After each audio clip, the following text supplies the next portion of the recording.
ఇంత పెద్ద ఎత్తున ఇప్పుడు ఈ ఐఏఎస్ ఆఫీసర్లు ఉన్నారు కదా, సో ఆయన పైన ఏమైనా రైడ్ చేస్తారా? ఈడీ రైడ్ చేస్తుందా? రాసి పెట్టుకోండి.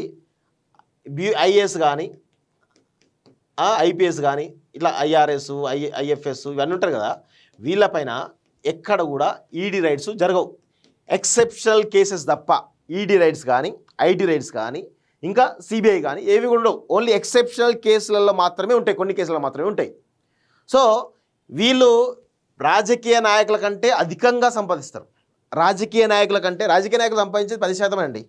బ్యూరోక్రాట్ సంపాదించేది 70%. ఇక మిగతా అంతా 20% వేరే అనుకోండి. సో ఈ విధంగా మొత్తం కరప్షన్స్కి అడ్డగా బ్యూరోక్రసీ వ్యవస్థలో కొంతమంది పనిచేస్తూ ఉన్నారు. సో వీళ్ళపైన ఐటీ రైడ్స్ జరగవు. ఏ ఐఏఎస్ ఆఫీసర్ కానీ ఎవరైనా కానీ జైలు పోయిన సందర్భాలు లేని కొన్ని కేసులు తప్ప. సో ఇప్పుడు నేనేమంటా ఉన్నాను, 50 కోట్ల రూపాయలు ఇదే బ్లాక్ మనీ ఉంది అన్నాడు ఎవరు? ఐఏఎస్ అధికారి ఎవరు? ప్రిన్సిపల్ సెక్రటరీ ఉంటారు. ఎవరైతే భూముల పంచాయతీలు ఉన్న వాళ్ళకే ఎక్కువగా ఇలాంటి డబ్బులు ఎక్కువగా వస్తుంటాయి. సో 50 కోట్ల డబ్బులు వచ్చినాయంటే ఆయన ఎవరు? నాకు తెలిసి ఈ వారం 10 రోజుల్లో ఆయన పోస్ట్ ఓడబిక్తారు, తెలిసిపోతుంది ఎవరనేది. 50 కోట్ల బ్లాక్ మనీ ఉంది, మారుస్తారా? వైట్ చేసే మార్గాలు చెప్తే ₹1 కోటి ఇస్తా. కొందరు వ్యాపారులకు ఓ ఐఏఎస్ ఆఫర్. ఎవరు ఐఏఎస్? 50 కోట్ల రూపాయలు బ్లాక్ మనీ తన దగ్గర ఎక్కడిది? సో అధికారులు హాట్ టాపిక్ ఆయన వ్యవహార శైలి. అంత సంపదను ఎలా కూడగట్టాలని గుసగుసలు. సదరు ఐఏఎస్ ఇచ్చిన అనుమతులపై సర్కారు విచారణ అంటూ చూస్తూ ఉన్నాం. సో ఇక్కడ చాలా క్లియర్గా తెలుసుకోవాల్సినటువంటి అంశం అయితే ఉంది. ఆ ఐఏఎస్ ఆఫీసర్ ఎవరు? ఆ 50 కోట్లు ఎన్ని రోజుల్లో సంపాదించిండు అనేది కూడా చూద్దాం. సో నా దగ్గర 50 కోట్ల నల్ల డబ్బు ఉంది, ఎవరైనా వైట్గా మారిస్తే ₹1 ఇస్తా. కొందరు వ్యాపారులకు ఐఏఎస్ అధికారి ఇచ్చినటువంటి ఆఫర్ ఇది. ఓ కీలక శాఖలో అత్యంత కీలక స్థానంలో పనిచేస్తున్న సదరు ఐఏఎస్ అధికారి ఆ బాధితులకు వచ్చిన 4 నెలల్లో ఇంత పెద్ద మొత్తం వెనుకేసుకోవడంపై ఆ బాధితుల్లోకి వచ్చిన 4 నెలల్లోనే అంటే 4 నెలల క్రితం ఏదైతే ప్రిన్సిపల్ సెక్రటరీ ఉంటుంది మెయిన్గా, మరి ఆ పోస్టుకు ఎవరు వచ్చారు అనేది చూస్తే తెలుస్తుంది. సో ఉన్నత స్థాయి అధికారులను గుసగుసలు మొదలయ్యాయి. అనుమతుల పేరుతో అడ్డగోలుగా వసూళ్లకు దిగారన్న ఆరోపణలపై ప్రభుత్వం కూడా అంతర్గత విచారణ చేపట్టినట్టు తెలిసింది. రెవెన్యూ శాఖ, హెచ్ఎండిఏ, జిహెచ్ఎంసి వీటిలలో అధికమైనటువంటి డబ్బు ఉంటుంది. సో ఆ 4 నెలల 50 కోట్లు అంటే నాకు తెలిసి మరి ఎవరుంటారో చూడాల్సిన అవసరం అయితే ఉంది.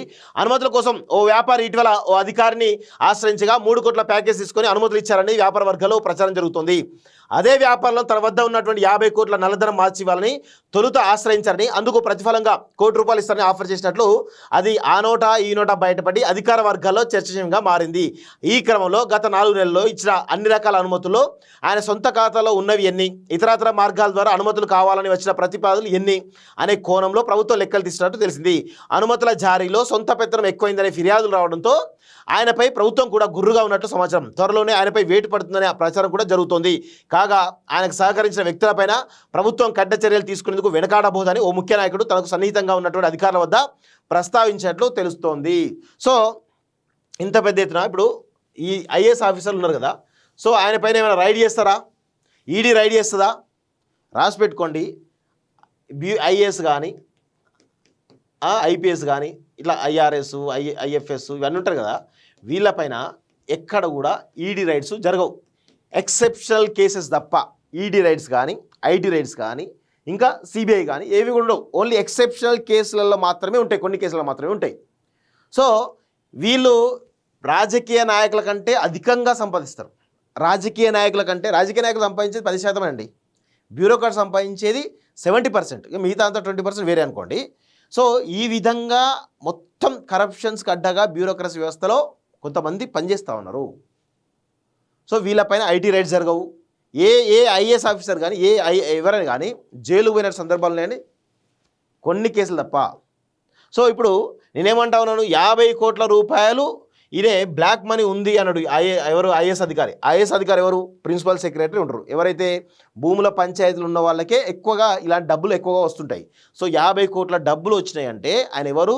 నాకు తెలిసి ఈ వారం 10 రోజుల్లో ఆయన పోస్ట్ ఓడబిక్తారు, తెలిసిపోతుంది ఎవరనేది.